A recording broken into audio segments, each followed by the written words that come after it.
বিশ্বখ্যাত পপ তারকা শাকিরার কর ফাঁকির অভিযোগ থেকে সম্পূর্ণভাবে অব্যাহতি দিয়েছে স্পেনের সর্বোচ্চ আদালত। একই সঙ্গে তার কাছ থেকে নেওয়া প্রায় 55 মিলিয়ন ইউরো, যা বাংলাদেশি টাকায় 765 কোটি টাকা, সুদসহ ফেরত দেওয়ার নির্দেশ দেওয়া হয়েছে দেশটির রাষ্ট্রীয় কোষাগারকে।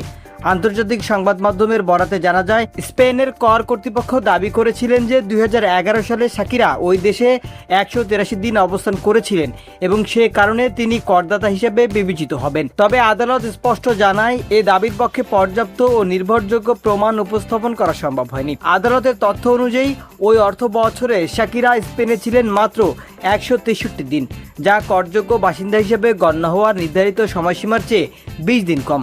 ফলে তার বিরুদ্ধে আনা অভিযোগ এবং আরোপিত জরিমানা অবৈধ ঘোষণা করা হয়। ফেরতযোগ্য অর্থের মধ্যে রয়েছে প্রায় 24 মিলিয়ন ইউরো আয়কর এবং 25 মিলিয়ন ইউরো জরিমানা। এর রায়ের পর এক বিবৃতিতে শাকিরা বলেন, দীর্ঘ 8 বছর ধরে তাকে অন্যায়ভাবে হয়রানির শিকার হতে হয়েছে এবং তার সুনাম ক্ষুণ্ণ করার চেষ্টা করা হয়েছে।